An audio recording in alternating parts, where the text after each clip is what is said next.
Enforcement arrangements in the Caribbean, simple in structure and broad in scope. FBI legal attaché in Santo Domingo was notified within the hour. Dominican National Police were briefed the same day. A Dominican National Police intelligence unit worked the resort corridor east of Bávaro, the cluster of all-inclusive properties that receive the majority of charter tourism from Amsterdam, Madrid, and Toronto. Charter passenger manifests from the Iberojet flight, obtained through Dominican Aviation Authority records under the Cooperation Protocol, listed 37 passengers. Cross-referencing against hotel reservation systems within 5 kilometers of the Punta Cana airport, identified an 11-day reservation under a name that matched no flagged identity document, but which, when checked against the hotel's check-in facial verification photograph, produced a 93% match. The surveillance team confirmed identity visually on January 19, 2024, when Morozov appeared at the hotel's oceanfront breakfast terrace at 8:40 a.m., and remained seated for 45 minutes. A Dominican National Police detective in civilian clothes occupied a table 12 meters to his left, reading a newspaper, and photographing Morozov using a lens system concealed in a jacket. The images were transmitted to FBI Santo Domingo within the hour. Confirmation was unambiguous. The man at the table, drinking coffee, eating eggs, reading something on his phone with the unhurried attention of a person on vacation, was Aleksei Morozov.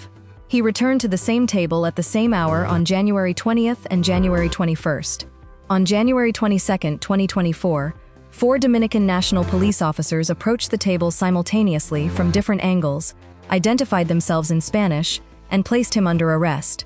He did not resist. He set his fork down, folded his hands on the table, and looked at the officer nearest him for a moment, before extending his wrists. He was extradited to the United States on January 29th, landing at JFK International Airport in U.S. Marshals custody, and was indicted the following morning in the Southern District of New York on charges of wire fraud conspiracy, money laundering, and acting as an agent of a foreign criminal enterprise. His private attorney opened cooperation discussions with ASA Patricia Holt's office within 3 weeks of arraignment. Here is the take that will probably draw criticism. The Federal Reserve had sufficient warning to prevent this, and chose not to act on it. The $3 million per account authorization threshold that the attackers exploited to structure $33 million in 14 transfers was a known architectural weakness, not a zero-day or newly discovered vulnerability, just a gap formally identified in an internal audit report filed in March 2021. That report specifically recommended implementing dynamic thresholds with behavioral analysis to catch structuring-style attacks. The estimated implementation cost, $4.2 million. The project was deprioritized in successive budget cycles, in 2021, and again in 2022. The audit report did not disappear. It remained in the Federal Reserve's internal document management system, accessible to the personnel who made those budget decisions. They read it, or they should have. They understood the vulnerability, or they should have. They estimated the fix at $4.2 million and said not this year, twice. And then in 2023, a coordinated attack used exactly that vulnerability to extract $33 million. The cost of the vulnerability, evaluated properly, was not $4.2 million. It was $33 million, plus the operational cost of a 5-month federal investigation across 11 countries, plus the prosecutorial cost of a 19-day federal trial, plus the damage to institutional credibility at a central bank, whose credibility is a core operating asset. Against that actual cost, the $4.2 million fix looks like an obvious expenditure that 2 consecutive budget cycles declined to make. Someone should answer for those decisions, probably not in a criminal court, but in some institutional forum, on the record. The narrative that frames this story entirely as a tale of sophisticated foreign criminals is accurate as far as it goes. It does not go far enough. Derek Chen had been cooperating with investigators since early October 2023. His attorney had laid out the evidence picture in 2 proffer sessions with Asa Holt and advised Chen to consider his options realistically.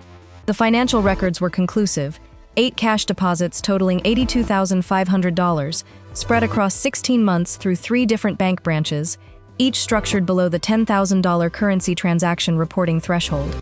Structuring those deposits was itself a separate federal crime, one Chen had apparently not known he was committing when he first began making them. The surveillance footage from multiple meeting locations was clear and admissible. The cooperating sources the government was developing inside Morozov's network were growing specific in ways that would ultimately be corroborated in detail by Morozov himself. Chen made the calculation that his remaining leverage was information rather than silence. He cooperated. Chen was 41 years old at the time of his arrest, a 15-year Federal Reserve employee who had worked his way from junior analyst to a senior position in the Transaction Systems Architecture Division. He had a master's degree in computer science from Rutgers, had never previously been arrested, carried no financial judgments on record, and had accumulated a moderate amount of credit card debt attributable, his attorney would note in sentencing filings, to a divorce proceeding that finalized in 2021 and left him with reduced household income against existing obligations. He was not, by any obvious external measure, a person at risk of committing federal crimes. He was a person who had found himself in a particular kind of financial discomfort, stretched in ways that made additional income feel meaningful rather than extraordinary, without being anywhere close to desperate. That is exactly the profile sophisticated insider recruitment programs are designed to find. What Chen told investigators over 17 sessions between October 2023 and February 2024 completed the picture of how the operation had been constructed from the inside. The initial contact, Chen explained, had come in November 2022, not from Morozov directly, through a private Telegram channel ostensibly populated by financial technology professionals, a space where members discussed Federal Reserve System architecture, payment infrastructure policy, and emerging fintech regulation. Chen had joined years earlier, when the channel had been recommended by a genuine colleague at a conference. It felt legitimate because it was substantially legitimate. Most participants appeared to be authentic industry professionals. Discussions were substantive and technically grounded, and channel moderation quietly removed posts that were commercially promotional or off-topic. The curation gave it credibility. Chen had posted occasionally, read regularly, and treated it as a useful peripheral networking resource. In November 2022, a private message arrived from an account that had been active in the channel for approximately 18 months, an account with a consistent participation history, substantive posts, and no observable flag that would have distinguished it from any other professional member. The sender represented themselves as working for a European fintech consulting firm conducting research on Federal Reserve systems and payment infrastructure. The compensation for a single consulting call would be substantial. Could he find time to speak? That phrasing, would be substantial, was deliberate. It did not commit to a figure. It created an open question rather than a concrete offer, and it was the question that kept Chen reading. He agreed to a coffee meeting in the financial district in December 2022. The man who arrived presented himself under a name that appeared on a business card Chen accepted, kept, and later turned over to investigators. The FBI determined the card's firm existed as a registered entity in Luxembourg, with a functioning website, a listed address resolving to a registered agent mail service in a shared office building, and no employees discoverable in any public employment record outside a 3-person board in the Luxembourg corporate registry. The professional infrastructure was sufficient for a 40-minute coffee meeting. The questions the man asked were general: system architecture, transfer workflow, the kind of context that might appear in a published policy paper about Federal Reserve payment operations. Nothing that registered to Chen as intelligence gathering. They parted after 40 minutes. The man left a 20 on the table for 2 coffees that cost $11. 3 months later, in March 2023, a message arrived on Signal, a migration from Telegram to a more private channel that Chen did not question, framing it to himself as a natural escalation of professional rapport. The questions had grown more specific. The compensation had become concrete: $5,000 per session, in cash, deposited wherever Chen chose. The shift from Telegram to Signal, from vague promises to an explicit figure, had taken 4 months. Long enough to feel organic rather than engineered. 7 sessions over 6 months, each scheduled through a Signal exchange, each at a location drawn from a rotating list to prevent pattern formation. The first session focused on authentication architecture, the layered authorization structure for large transfers, which institutional roles could approve which transaction amounts, where the authorization workflow created decision nodes that a sufficiently credentialed user could influence. The second session on transfer routing protocols, how a transfer request moved from initiation to execution across the Federal Reserve's internal systems, which touchpoints generated audit log entries, and which did not. By the fifth session, in June 2023, Chen had provided the specific threshold figures the attackers needed to design Ghost Ledger's transfer parameters. 14 transfers, each below the $3 million per account review trigger, totaling $33 million that cleared under a protocol never designed to catch structured disbursement at that velocity. By the seventh session, in August, he had provided the maintenance window schedule, the precise Thursday morning interval when reduced overnight staffing and suspended monitoring protocols created a window of diminished institutional attention and the specific staffing patterns that determined how long that window would run before a human checked.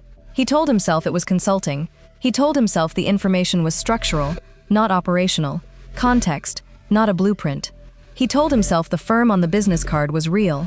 He told himself all of it until September 14, 2023, when he walked past Federal Reserve security at 8:20 a.m., and two FBI agents were waiting on the 21st floor with a printed transaction log and a conference room. What do you think? Should Chen's sentence reflect the deliberate targeting he underwent, the systematic cultivation by a sophisticated criminal network that specifically identified him as a vulnerability and spent 7 months turning him? Or does the fact that he made those choices consciously, one payment at a time, over an extended period, make him equally culpable as the people who built the attack? Leave your answer in the comments. That question divided the legal community when the sentencing arguments were filed, and it did not resolve cleanly even after the judge ruled. The case moved toward trial through the spring and summer of 2024. Chen formally pleaded guilty in March 2024 to wire fraud conspiracy and unauthorized computer access.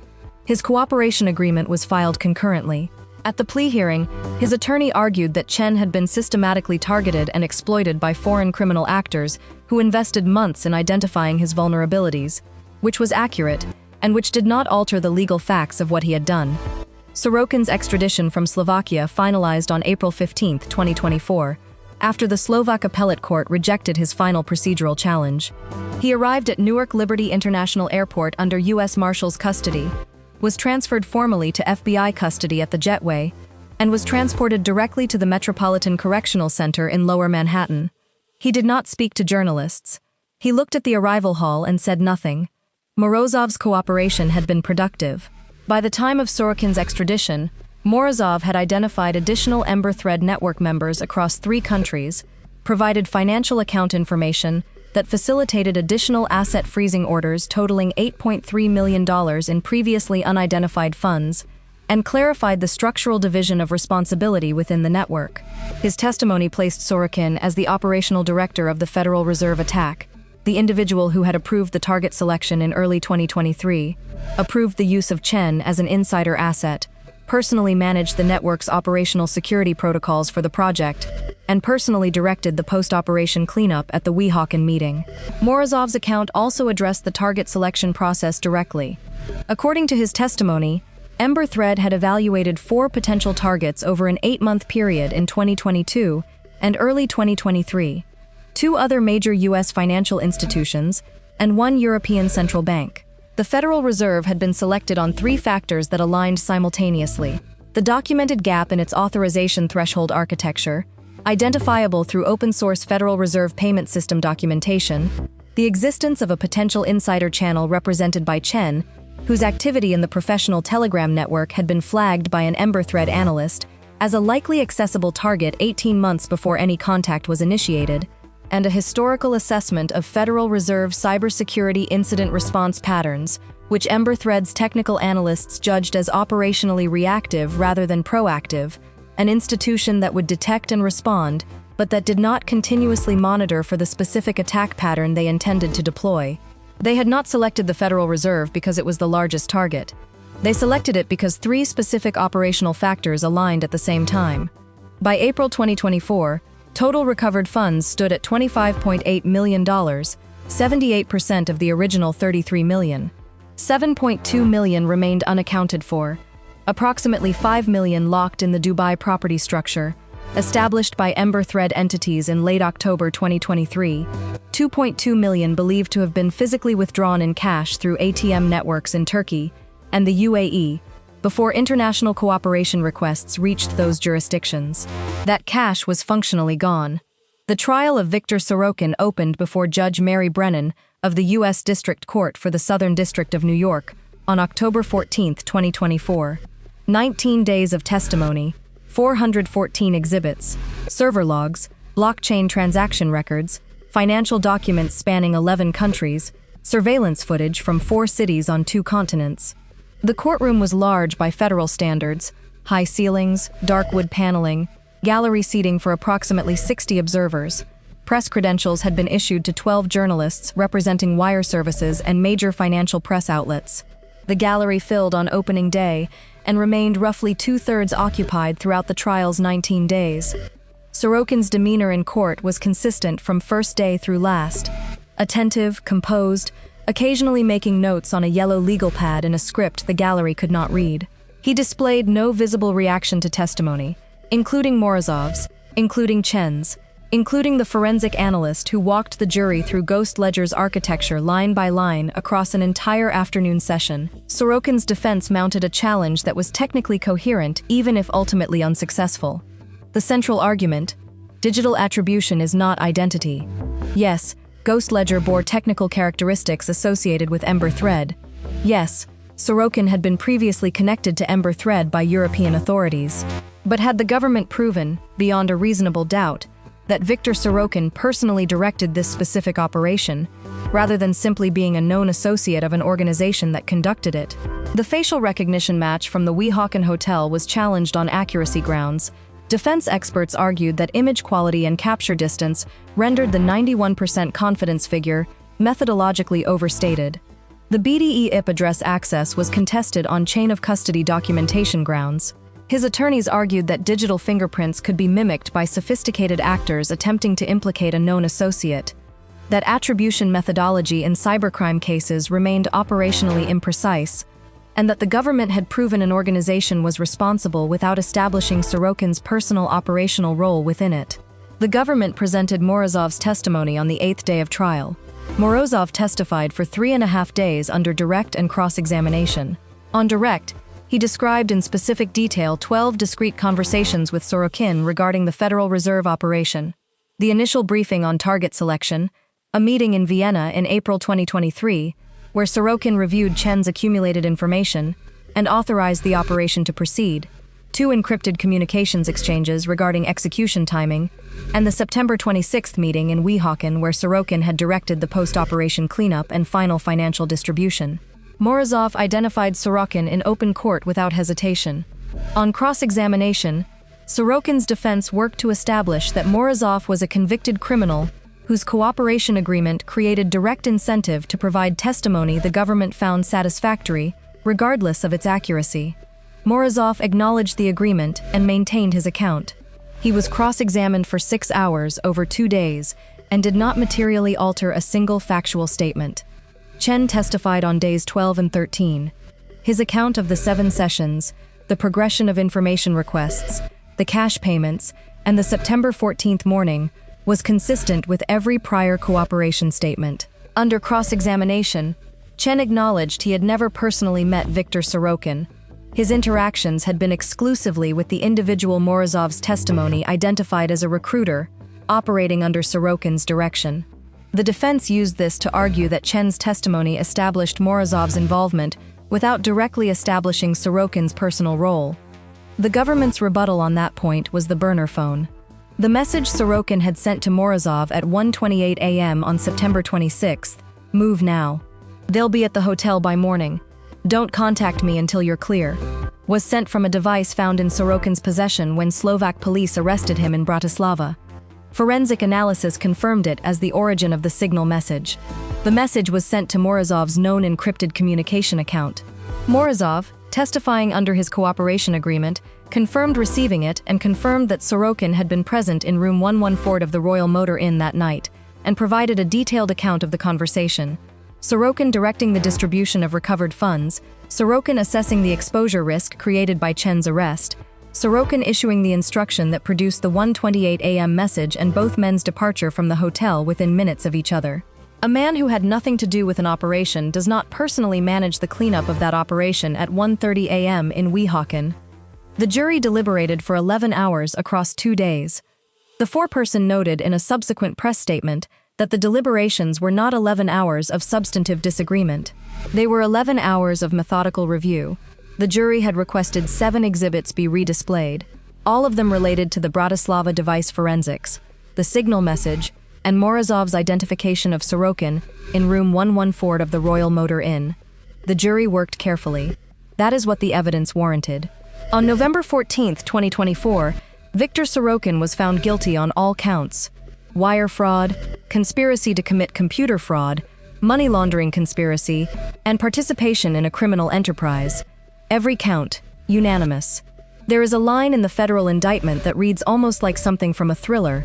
In describing Ghost Ledger's cleanup routine, the code that executed self-deletion after the transfers cleared, the indictment notes that the malware was programmed to scan for the presence of specific FBI network monitoring tools and to trigger an accelerated deletion sequence if those tools were detected on the host network. It did not simply erase itself on a timer.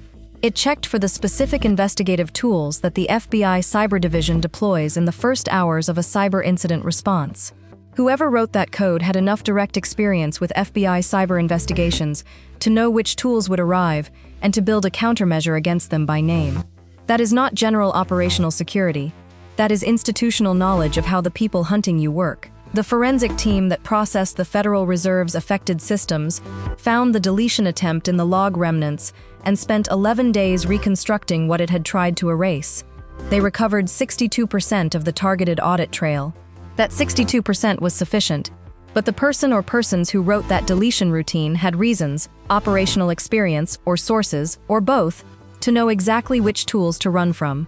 Derek Chen was sentenced on December 2, 2024. Judge Brennan's sentencing remarks lasted 34 minutes, longer than average for a sentencing of this type, reflecting the complexity of the mitigating and aggravating factors she was required to weigh on the record. She acknowledged his substantial cooperation, specifically noting that Chen's information had been essential in attributing the attack to Ember Thread, establishing Morozov's network role, and building the evidentiary record that secured Sorokin's conviction. She acknowledged, in careful legal language, the sophisticated and sustained targeting he had been subjected to, characterizing the Ember Thread recruitment methodology as a deliberate and patient exploitation of identified human vulnerabilities. She also noted in equally careful terms that his conduct had not been coerced in any meaningful legal or factual sense. He had made deliberate choices with full adult agency, one session at a time, one payment at a time, over 7 months. The money had been accepted knowingly. The questions had been answered knowingly. No one had threatened him. She sentenced him to 6 years in federal prison, followed by 3 years of supervised release, and ordered restitution of $82,500, the exact amount he had received, not a dollar more, not a dollar less. Aleksei Morozov was sentenced December 18, 2024. 4 years in federal prison under his cooperation agreement, with credit for time served from his arrest date in the Dominican Republic. The government's sentencing memo cited his substantial and ongoing assistance regarding Ember Thread's broader network, assistance that was generating separate prosecutorial proceedings in 2 additional jurisdictions that remained under seal at the time of filing. Morozov was remanded from the courtroom without visible reaction, the demeanor of a man who had made a calculation and was accepting its terms. Viktor Sorokin was sentenced January 8, 2025. Judge Brennan sentenced him to 22 years in federal prison, with no parole eligibility during the first 15. The sentencing memo cited his role as operational director, his personal authorization of the insider recruitment program, his direction of the post-attack cleanup, and his use of professional forgery services, cryptocurrency infrastructure, and encrypted communications across multiple jurisdictions to systematically evade detection across more than a year of active investigation. When the sentence was announced, Sorokin sat without visible reaction, the same stillness he had maintained across 19 days of trial. His attorney immediately announced an appeal to the Second Circuit on the grounds that the digital attribution evidence was insufficient to meet the beyond a reasonable doubt standard. The appeal is pending. We cut the Ember Thread follow-on from this file. What Morozov's cooperation revealed about 3 additional individuals, indicted in a sealed filing in late 2024, and what their roles tell us about how the organization actually structured its operations. Drop more in the comments if you want that breakdown next. Operation Ghost Ledger recovered $25.8 million out of 33. 3 people are in federal prison. The Federal Reserve Bank of New York implemented the dynamic threshold system that had been recommended and twice declined. At a cost of $4.2 million, paid 4 months after Sorokin's sentencing. The exact number that had been the budget objection in 2021. The exact number that was considered too expensive before a $33 million theft made the arithmetic obvious. The system went live in May 2025. The authorization structure it replaced had been in continuous operation for 11 years. $7.2 million remains unaccounted for. Somewhere in a property structure in Dubai, or withdrawn from an ATM in Istanbul in October 2023, that money exists without a legal destination. The Dubai properties are identified, documented, and currently subject to civil asset forfeiture proceedings in UAE federal court under a bilateral request from the U.S. Department of Justice, filed in February 2025. That proceeding moves at the pace of UAE federal civil law, which is not fast. Financial cybercrime does not announce itself. It does not use guns. It uses credentials and timing windows, and a maintenance schedule, and a man who told himself, 7 times over 6 months, that what he was accepting was consulting money.